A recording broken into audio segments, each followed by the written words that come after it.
Hello and welcome to Filling the Sink, a podcast from Catalan News. My name is Lea Beliaeva, and today we're talking about Barcelona's infamous prison, La Model. This year marks the 120th anniversary of the opening of the notorious prison La Model in the Eixample neighborhood of Barcelona. The facility closed down in 2017 and has since then become a site for Catalan historic memory open to the public. Behind the tall beige-colored walls is a history of a prison that wanted to be exemplary, but went on to house thousands upon thousands of political prisoners, many of whom were executed. On today's podcast, we will be going inside the prison and talk to a historian about life on the inside, and we will also hear from family members of the last political prisoner to be executed at La Model. I'm joined by Cillian Shields. Hi, Cillian. Hi, Lea. How are you? I'm good. How are you? It's great to be here with you. Yeah, it's been a while, I think. It's been a very long time. Absolutely. So tell me, Cillian, about the history of the prison. Well, yeah, it's a very interesting building, very interesting facility here in the city of Barcelona. Not less for its location. I mean, it's actually, we in our office right now are overlooking La Model. We can actually see inside the old prison yard. So it's just quite an interesting thing to have it just bang right in the middle of the city centre. But like you said, it's the 120th anniversary of the opening. So that's taking us all the way back to the very beginning of the 20th century, which, as you can imagine, obviously a very, very different political context at the time. It was opened with the idea of helping the inmates to reintegrate into society. So they would basically kind of re-educate, that was the term used by the tour guide that I spoke to, Isabel Centeno, through Catholicism. But like you said, and like we'll hear, things developed a little bit differently in not too long after its opening. It has kind of a peculiar shape. Tell me about that. Absolutely, yeah. So it's a panopticon idea behind La Model prison. And the idea behind a panopticon is surveillance. A panopticon is a type of building with a central tower which allows the whole complex to be controlled from a single surveillance point. And the kind of philosophy behind this is that the inmates would control their behavior, at least because they know that at any point, at any moment, they can be watched. And it's a very fascinating building to see and to walk around. Sort of a star shape, if you can imagine that. So from the central tower, there are 6 galleries shooting off in different directions, each of them holding many, many cells. In total, 820 cells in the entire prison complex. Okay, so it was very, very innovative at the time, and hence the name, right? La Model, exactly. The idea was that it would be a model penitentiary centre, a new century, a new way of thinking, a new way of organising society. In fact, back in the day, it was popularly known, at least according to some media reports, as Hotel Intensa. Okay, why is that? Well, Intensa being the street where the main entrance was located, but it was called the Hotel Intensa because at the time of its opening, its conditions and its basic services were really high quality. They had a really good canteen, a really good medical centre. They had all of the cells had windows as well, so you'd get natural light in. They had nice beds. Each of them had a shower and toilet as well. Electric light as well, running water. It was back in the day, in its formation, it was I don't want to say a nice place to be, but there were far worse prisons to be in.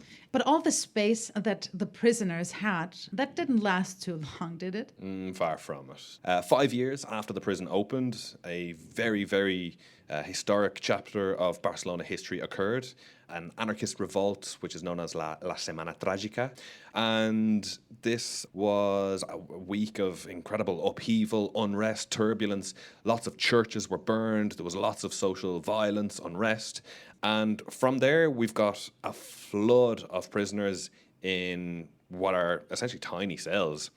If you're to take it on a little bit later, a couple of decades after that, we've of course got, first of all, there's the Primo de Rivera dictatorship, the first Spanish dictatorship of the 20th century. Shortly after that, we've got the second Spanish dictatorship of the 20th century, that of Francisco Franco. Now, a couple of numbers. We mentioned earlier on, the prison had 820 cells, and it was designed to be one person per cell. By the end of the Civil War, 1939, The prison had around 30,000 inmates locked up in there, an equivalent of around 16, 17 per cell. Could you imagine that? That's a lot of people confined to a very, very tiny space. It's unbelievable to think of. I walked into those cells, and just to imagine 16, 17 people being there, like it's so difficult to imagine. Like they wouldn't all fit if they were lying down to sleep. That would be impossible. Yeah, Like, I guess they would have to like sleep in turns. possibly, yeah. I didn't consider that, but then obviously that's a horrible way to live your life as well, of course. So I can imagine that when a lot of prisoners live in such a tiny space, a lot of conflict can occur, right? That's certainly what I imagined. And of course, throughout the whole 20th century, there were episodes of riots. But by and large, there was a pretty decent atmosphere among the inmates at the time. I was quite surprised, but this is what Isabel Centeno explained to me, that at the time, there were kind of two different types of prisoners. So there were regular inmates, just those in prison for committing crimes, whatever they may be. And then, of course, there were plenty of political prisoners. And they largely kept themselves to themselves. They didn't really bother one another. But what's really interesting is the political prisoners, they tended to be more educated. They tended to have had gone through studies. They were able to read and write. And what happened was they educated the regular prisoners. They educated even the political prisoners who weren't able to read and write. So yeah, to my surprise, there was actually quite decent convivial atmosphere there. I see. Okay, Cillian, so you mentioned political prisoners. Do we have any examples of any political prisoners from Catalonia who were at La Modelo? Most certainly we do. None other than Lluís Companys is probably the biggest name, former president of Catalonia at the time of the Spanish Second Republic, at the time the Civil War broke out. He was imprisoned there. One of his good friends and comrades, Francesc Layret, as well. And another former president that was also incarcerated at La Model is Jordi Pujol. He was imprisoned in the last years of the Franco dictatorship because he had staged a huge demonstration at La Palau de la Música in the center of Barcelona. And after that, he was caught and he was imprisoned for a couple of years. Incredible. Very much so. Incredible story. But another story that I have to explain is that of Raymond Vacarizzi. He was one of Leon's most notorious gangsters, a drug pin who would bring drugs in between Catalonia and France. He was one of the biggest gangsters in the French mafia in the 1980s, this was. He was actually assassinated while in his cell. There's an absolutely incredible story where his wife, like many other friends or family members of inmates, would literally just approach the exterior walls of the prison and just shout, call their name, hey, Raymond, hey. So his wife went to call him, have a conversation. Little did they know, there were some snipers waiting in nearby apartment buildings. This is what happened in 1984, and so some of his mafia rivals shot him with the sniper. Very, very incredible. Gruesome as well. Yeah. Yeah, that too, of course. You said, Cillian, that you spoke to Isabel Centeno, a historian and also a tour guide in the prison. And you talked to her about what life was like inside of the prison for the prisoners. So let's hear what she said. When the prison was opened, the idea was to create a new, modern facility. The star-shaped prison, located in the then outskirts of the city, was a facility where prisoners would no longer live in the overcrowded and unsanitary conditions that they had lived in the Raval prison. The idea behind the facility was not just to hold the prisoners there, but to re-educate them through the Catholic faith. They used Catholicism through masses, lectures and conferences to re-educate the prisoners and teach them how to take part in society again. The new modern ideas were short-lived, however, as the prison quickly became overcrowded due to the political prisoners, which grew after the end of the Spanish Civil War. Throughout the 20th century, political prisoners came to the prison. That's why it became overcrowded. Just think, the prison was built with 820 cells designed to hold only one prisoner each. But at one point in 1939, when the war ended, there were over 30,000 prisoners in La Model. That's more than 16 people per cell. Despite the overcrowding and poor conditions in the prison, the regular and the political prisoners got along well, according to Centeno. We had lost the war.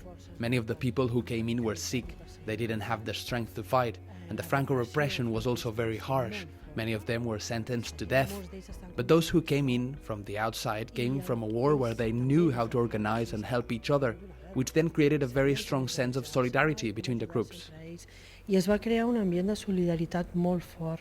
Another fear that many prisoners had was the nightly executions by firing squad, which were commonplace for more than 15 years. Eren unes llistes que arribaven dels jutjats on hi havia la gent condemnada. There were lists from judges. A truck would come in, they would read aloud the names on the lists, and the prisoners would go out and be shot. Sometimes the prisoner wouldn't even have time to say goodbye to his loved ones, just his cellmates. In 1976, prisoners of a Madrid prison created the group Coordination of the Prison Struggle to fight for better rights. The initiative spread to other prisons in Spain and Catalonia. From that point on, the big prison riots started. They would start fires in the prisons to make people aware of what was going on inside and the conditions they were living in. Other groups persecuted and imprisoned at La Model were the homosexual men and trans women. Trans women were seen as men who suffered from, quote, extreme homosexuality, and both groups were put into La Model among the general population. Pensa que fins a l'any 82 van entrar gent. Until 1982, people were put in jail under the vagrants and criminals and dangerousness and social rehabilitation laws just for being gay, and the trans women came to prison dressed as women and were abused as women. Put a woman in a prison with 4,000 men. Rapes and rapes. It was just horrible. Era horrorós. Thanks to Isabel Centeno for speaking with us. Another thing that Isabel said during the conversation is that if we don't learn about history, it's bound to repeat itself. And just on March 2nd, Barcelona commemorated the 50th anniversary since Salvador Puig Antich's execution at La Model. But Cillian, who was Salvador Puig Antich? Who was Salvador Puig Antich? He was a Catalan anarchist, an anti-fascist. He was part of the left-wing urban guerrilla group, the Iberian Liberation Movement, which is active during the early 1970s. So we're talking about the last couple of years of the Franco dictatorship. And they were involved in direct action against the regime, against capitalism as well. They were an anarchist group, and they were financed basically through bank robberies. He was caught in the act in a bank robbery in Girona. Ironically enough, he was caught in the city of Barcelona, but on Carrer Girona. Oh, okay. And what happened during his arrest? Yeah, so there was a shootout. A police officer died. Puig Antich himself was also shot in the jaw and in the shoulder. And Puig Antich was, first of all, incarcerated in La Model before being later sentenced to death. And he was, of course, killed then, like you mentioned, and not only was he killed, but he was the very last inmate in La Model to be executed by the regime. I see. And how exactly was he killed? I know it's kind of graphic, but I think it's kind of absolutely important. Worth talking about. Yeah. So the majority of inmates who were sentenced to death were shot. This is quote unquote nice way to go because it's at least instantaneous. Yeah. Salvador Puig Antich was not given this courtesy. He was executed by garrote vil, which is a sort of handheld strangulation device. Yeah, it's kind of a medieval execution device. Yeah, it's almost designed to prolong pain, prolong the agony of it all.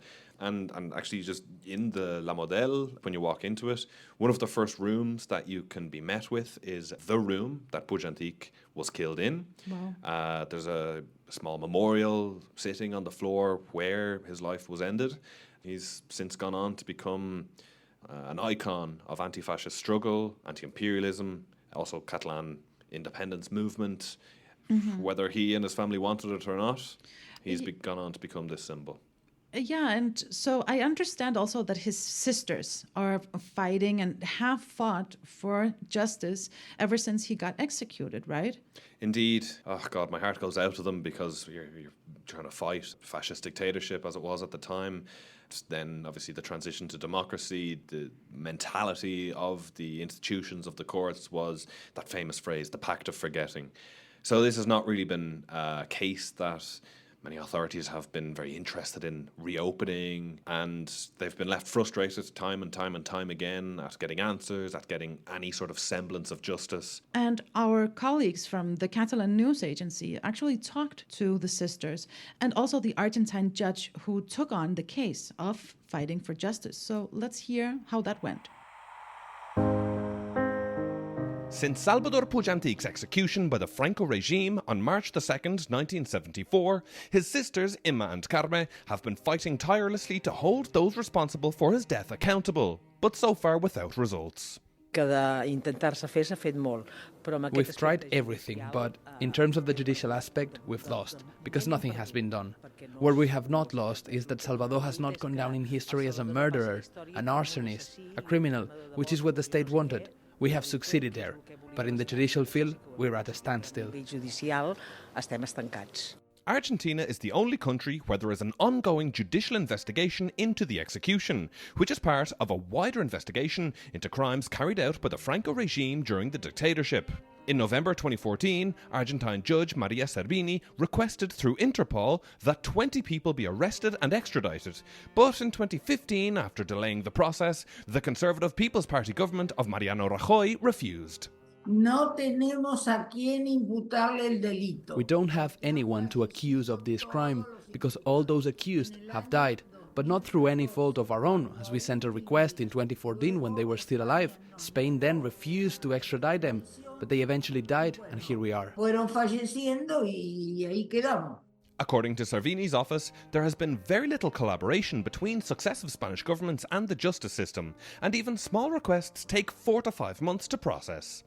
In 2015, Spain's then Justice Minister, Rafael Catalan, argued that the prescriptive period of the hypothetical crimes had already passed, and that the death penalty was included in the criminal code of the time, meaning that whoever authorised it did not commit a crime, citing the 1977 Spanish amnesty law.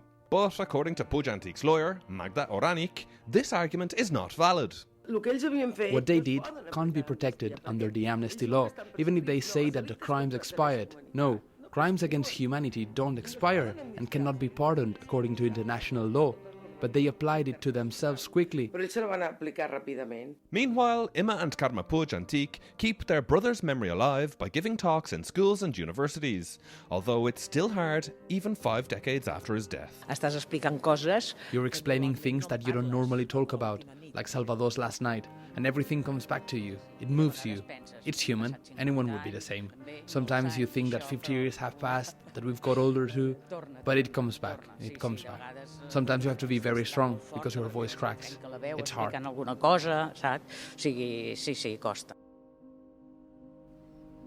Thanks to sisters Gemma y Carme Puig Antich and Maria Servini for speaking with us. For those who are interested in the story about La Modelo, we can also recommend the Spanish movie Prison 77, in Spanish Modelo 77, about how the transition to democracy was experienced from inside the prison. Another film that was made in 2006 was Salvador Puig Antich, and that, of course, is about the activist. So a couple of recommendations for the listeners. So the prison closed in 2017, which is really wild to think about. Yeah. What were the last days of the prison like? Well, in short, nothing like most of its history. Thankfully, I suppose. Yeah, I mean, it was obviously a thing, especially at city centre location. Politicians had been pledging to close the penitentiary centre for so many years. And then when the prison finally closed in 2017, just 7 years ago, the 14 inmates who were left were transferred to another prison elsewhere. 14. Okay, 14. So they had plenty of space. So maybe we can say that the prison came full circle. Yeah. 2 prisoners per wing, almost. And with that, the century-long history came to an end. Well, good riddance, honestly. Well, century-long history as a prison, because, of course, since 2017, it has had a new lease of life. Yes, because when it closed, at the same time, it opened as a museum. Exactly, yeah. You mentioned at the start of the show, a centre for historic memory. And of course, Isabel Centeno, who we heard from, is a tour guide at the prison. So if you're one of the people who wants to go, you may well end up getting a guide from Isabel Centeno herself. The whole purpose is just to open it up and just not forget the horrors, basically, that were committed there, the miserable conditions that were lived there, and it really is worth a visit. If it's a dark piece of history, but it's definitely one that's very interesting. And if you are interested in getting a tour, we would probably have to recommend doing that sooner rather than later, because there are big plans for the whole complex. Yeah, they're going to transform the whole site. Mm-hmm. Tell me about that. Could you imagine living in a former prison? Oh, I'm not sure. I'm not sure how to answer that question. Maybe it depends on the job that's done, the remodeling work that's done, remodeling work that's done. But yeah, that is the plan. Social housing, it's going to have 121 homes. It'll be endowment housing, so for younger people, for the elderly. It's going to have plenty of open greenery space. It's going to have a sports centre, exhibition spaces as well to, again, remember the history of it. So it's got a very different kind of future in store for it. And kind of crucially for the project that ended up winning the contract, it's going to retain most of its distinctive features. So the general structure of it. Like I keep going back to that panopticon structure. It's a very interesting, quite Orwellian, dark kind of idea if you think about it too much. But a lot of this building is going to be retained. And then in between the different galleries, there's going to be lots of green space. And I saw the project. It looks very beautiful. It looks very appealing. And it's called Model Batega. Model beats, if you want. Beats as in like a heartbeat. It breathes, it lives. Exactly. And in the meantime, we will beat on. And it's time for the Catalan phrase of the week. And what is it this week? So this week, our phrase is pagar justos per pecadors. Pagar justos per pecadors. And what does that mean? So effectively, it means to pay for the sins of others. Okay, so we can say that the political prisoners at La Model, they were paying for the sins of the dictatorship, right? The tyranny. Okay, and that is all we have time for today. Thanks for listening, and please do subscribe to Filling the Sink wherever you get your podcast if you haven't already. Thanks to Isabel Centeno, Ima y Carme Puig Antich, and Maria Servini for speaking with us. And thanks to you, Cillian.